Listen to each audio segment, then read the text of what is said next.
Weather probably a factor as well. Hello, Packers fans. Welcome into PackersNews.com. I'm Kassidy Hill, here live from Lambeau Field, or as it's more aptly known, especially tonight, the frozen tundra, where temperatures are dipping down into the single digits. See, it's already cold. I can't even think straight. Low double digits will dip down into the single digits by game time tonight, where the Packers will welcome in the California native Los Angeles Rams. Weather plays a big factor in games like this, and as head coach Matt LaFleur said this week, the cold is our friend. We heard from players this week that they wouldn't even turn the heat on in the practice indoor facility just to have everyone ready for temperatures here tonight. And special teams coordinator Rich Bisaccia talked a lot about how the weather can really impact special teams, especially with how a punt will travel, how a kick will travel. We know that on offense, teams are more likely to keep the ball on the ground when the weather is cold like this. Essentially, weather plays a factor here in the frozen tundra. We talked to Aaron Rodgers and Jair Alexander about that this week, and about what they have to do on their own to prepare for these cold weather games. Let's hear from those two guys now. I don't like the thought of playing in the cold, but once I'm out there, it is what it is. My rookie year, I would like wear no sleeves, but no, I gotta put sleeves on now. Do you have to mentally prepare yourself for a cold weather game like this? Yes, they didn't even turn on the heaters in practice this week, so had to, I didn't have no other choice. Playing it, Aaron, but have you ever recall a team acquiescing to the cold out there, you guys up top or anything like that, or just you could kind of get a no moss look in their eye? Yeah, for sure. I think it's easier for that, especially later in the season when teams with different records and different motivations and things to play for. I think you can definitely you start fast. I mean, we had 14 comes to mind because we were so good at home in that year, and we scored so many points in the first half. I did feel like there was at times during that year where we got into the second quarter, third quarter, and teams are excited about getting back on the bus. Weather aside, though, this game is about so much more than just giving fans a glimpse into the frozen tundra. Before the season began, this game was circled as a potential NFC Championship preview and quite possibly one of the biggest games of the year, so it was immediately put into a primetime slot. Super Bowl defending champion Rams coming into Lambeau in late December to take on Aaron Rodgers and the Packers. This was supposed to be the game late in the season, and now you have two teams limping in. The Packers, 5 wins, the Rams with 4. Rams will be without Matthew Stafford, without Aaron Donald, their Super Bowl superstars. However, on the flip side, the Packers will have all of their skill players for the first time this season. However, on that note, we should comment and update you in case you haven't heard. The Packers released wide receiver Sammy Watkins earlier today. They signed running back Patrick Taylor to the active roster. This is not the game day roster. This is the active roster. With Sammy Watkins out, though, we expect to see a lot more of rookie Samori Toure, because we have seen Samori Toure throughout the season, but it's been when injuries have prevented others from getting on the field. This will also be really the first time since week 2 that the Packers have had all of their wide receivers healthy and on the field together. And Romeo Dobbs and Christian Watson, the two standout rookies, have played less than 70 total snaps together all season. Tonight, they'll be back on the field together. Romeo Dobbs coming off of that high ankle sprain injury he suffered in Detroit and that kept him out for 6 weeks. Christian Watson, of course, coming off of 4 games with 8 touchdowns. We talked to Romeo Dobbs this week about what it meant to get back out there and especially what it meant to finally play at full strength with Christian Watson. Let's hear what Romeo had to say.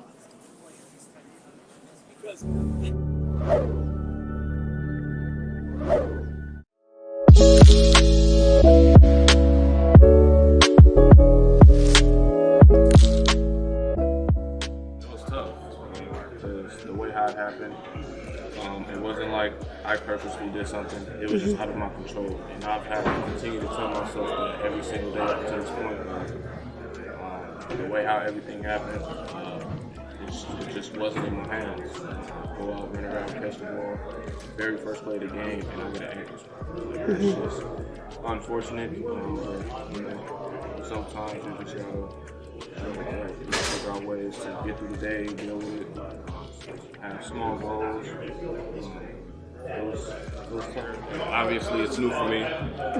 It's an experience of, how should I prepare myself, God forbid, for the next time if something, happens and I'm God forbid, out for X amount of time. But it's just the mental process. It's how you gotta cope with those things. Who kind of helped you through that mental process the most? All the receivers was helping. You know, there was days where I just may not say anything, you know, and some people may notice it. It's just everything will be all right. It's the NFL. So regardless of how you prepare, if something unfortunate happens when you get hurt, that's just the way of the game. Back to the forces. As we heard there from Romeo Dobbs getting back on the field after 6 weeks out, will be exciting to see what this offense can do now that Christian Watson has found his footing and Romeo Dobbs, who was really coming on before his injury, being a compliment to him. Allen Lazard having a big game as well, possibly after a couple of big games the past couple of weeks. See a comment here from Levi, should sign Tyler Goodson. Now that Patrick Taylor has been signed to the game day roster, I think if we see a practice squad game day elevation, it will be someone like Tyler Goodson. The Packers really liked what they got from him in camp in this offseason. He's still very raw, though. I think they see him as a long-term project, which is why they wanted to keep him on the practice squad and protect him there as much as they could and keep him around in Green Bay so that they can sort of develop him a little bit more and possibly use him as someone like they've used Patrick Taylor in the next couple of years. But, yeah, Tyler Goodson is definitely someone to watch. Wouldn't be surprised if maybe we do see him as a practice squad elevation sometime in these last 4 weeks. Of course, a lot of that will depend on how the Packers play. And actually, I see another question here from Levi. Let's pop this up, because this is the question of the night. Does the bye week give the team new legs to make a run? If the Packers have any hope at all of making the playoffs, it really does start tonight. Of course, there is a lot of outside factors. They're going to have to get some outside help. The Seattle Seahawks need to lose another game. The Giants or the Commanders need to lose 3 of their next 4, but that includes the game they played last night. And so since the Commanders lost, 2 of their next 3. That's the way we need to say it.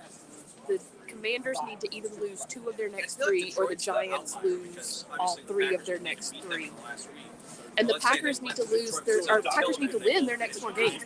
None of those outside factors make a difference if the Packers don't win. And of course, that starts here tonight versus the Rams. Not sure if you can hear the extra talk going on around us. Does the bye week give them fresh legs? It's very possible. You know, I know I always lean back on this, but we saw a lot from the locker room this week. Music was thumping. Guys were getting the music spirit. And we're seeing them get juiced back up again. I think the fact just simply that they have all of their skill players on the field healthy shows how necessary this bye week was. And, of course, they have no more padded practices. They use their last padded practice this week in preparation for the Rams. They will be done with padded practices for the rest of the season. I talked to a lot of the skill players this week about that and an offensive lineman about that. And it's sort of split on how they feel about it. Some love it. And then some, like Robert Tunyon said, I need at least 1 day of pads to sort of get the feel before I get out on the field. But there's other ways we can simulate it, at least in individual work. You can check out that story on PackersNews.com. Let's see if we got a couple other questions in here before we hear from our next locker room segment. Speaking of the teams that need to lose, Levi points out Seattle plays KC next. I like that. And Washington plays San Francisco, Browns, and Dallas. We went out. We're in. The Giants actually have the tougher schedule remaining, which is why it felt like the Giants needed to be the team to lose last night to really help the Packers. But of course, that last second win negated that. But these teams do still have difficult schedules ahead of them. The Packers have the Dolphins, which looks like a tough game. However, the Dolphins have taken a little bit of a skid here the past few weeks. If you can win tonight and carry momentum into Miami, you still have to face the Vikings. You have to face the Lions, who are top-notch right now. And both Vikings will for sure be in the playoffs. They've already clinched that NFC North seed. Lions really, really making a push. But you get them both at home. So that can make a big difference. If you win tonight, you take that momentum into Miami. You beat Miami, you come home. You could very feasibly win out. Of course, that's all woulda, coulda, shoulda. We'll find out in the next 4 weeks if that happens. Jason says if the Packers somehow get in the playoffs, they can be the first 7 seed to win the Super Bowl. Well, Jason, I like your confidence. Maybe I need to borrow some of it sometimes. As we said, it all starts tonight. And as we mentioned a couple of times, having Dobbs and Watson on the field together is really going to be exciting to watch for Packers fans, for Packers staff members. However, they might not see that many balls. Dobbs is going to be coming back for his first time in 6 weeks. It will take a little bit of a, few reps to sort of get it back underneath his belt. He said he could have gone versus the Bears, but wanted to just be precautionary as much as possible. And he feels 100% now. He went full go 100% in practice every day last week, which is good news for the Packers. However, this is his first game, as we said, since November 6th. Christian Watson, with the stats and numbers he has put up the past few weeks, will likely see a lot of attention from Jalen Ramsey. And when that happens, that means the balls might go somewhere else. Christian Watson said that's a different mindset you have to get into, especially after the past 4 weeks with his 8 touchdowns. Hear what Christian Watson had to say this week about facing Jalen Ramsey. I want to do this. As teams start matching you more and more, this could be a game where Jalen Ramsey's on. If that's the case, all might not come to you as much. I mean, how do you kind of mentally prepare yourself for that, especially after the last 4 games? I mean, at the end of the day, regardless of who's across from me, my goal is to win on that play regardless. But I mean, if I'm able to. If they try to cloud me or, bring 2, to, protect things over top, someone else is going to be open. But I mean, regardless of, who's across from me, caliber of player or not, a player like Jalen Ramsey, obviously, and he's a really good player. I'm not thinking into that too much. He's a pretty tenacious guy. I mean, do you do anything different this week to sort of prepare for him? No, I mean, obviously, I know he's going to talk a lot, know he's going to be, pretty chippy, but, I'm just going to do me. Do you research him to fire back in case you need to? No, I'm not, fishing for any comebacks or anything. I'm just gonna, try to, play. When opportunity comes my way, let my play do the talk. So that's what we know is going to take on the offensive side of the ball. What about on the defensive side of the ball? They're facing a Rams team with essentially a brand new quarterback. Baker Mayfield has only played 1 game with this Rams team. It was the Thursday night game last week. So it's essentially been 10 days, though. Baker Mayfield came in and struggled when he first got on the field, which was to be expected. He had been there for a day and a half, essentially, at that point, and only really gone through 1 practice. But then he led a 4th-quarter comeback that was, to be, in a word, astounding. And in another word, remarkable. And that's what reminded these Packers defenders, Baker's a good quarterback. But as he showed on Christmas Day here last year with the Browns, he can also be a gunslinger or a risk taker, which could be to his detriment at times. Baker Mayfield can come out to Lambeau Field tonight and throw 3 to 4 touchdowns. He could also throw 3 to 4 interceptions. It's a fine line that you have to walk as a defense, and one that Rasul Douglas and Jair Alexander touched on this week. Let's hear from them.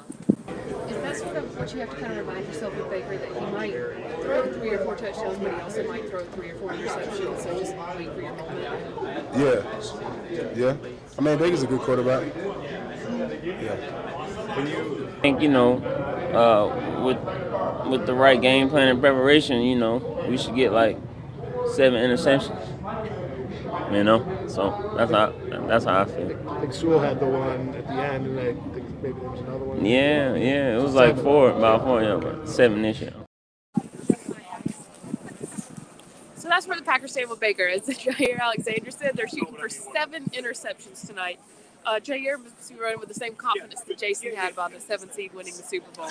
But hey, whatever it takes, you do what you got to do. Of course, as the Packers come into tonight, they have an 8% chance of making the playoffs with a win tonight, just according to the website 538. As they currently sit, a 6% chance. So just refresh. 6% chance as they currently sit, 8% chance if they win, according to 538. They will still need help from other teams as well. Guests are coming in. Fans are coming in to Lambeau Field here. As you can hear, before we do get ready to say goodbye here, though, one other point to make. Rams offense without a lot of their playmakers, including Cooper Kupp, who will be out. Make yourself at home, tell me where you've been. However, there's one receiver that's really caught this Packers. Pull yourself something cold, baby, here's to you. Sometimes you gotta stay. Lambeau, PA, Mike, testing 1, 2, 3, 4. Testing 1, 2, 3, 4.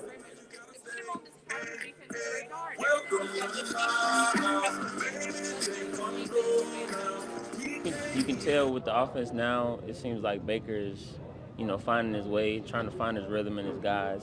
And, after the game, he said that number 12 was his go-to guy. So look forward to seeing him throw it to him a bunch. Van Jefferson has been able to get deep on him a couple of times. Like, what is the threat he possesses? What do you have to watch with him? He just got the sneaky speed. You just got to watch out for it. Some people actually think he's a little slow, and he kind of just, he bursts right on you and he get right past you. So you just got to always keep your eyes on him.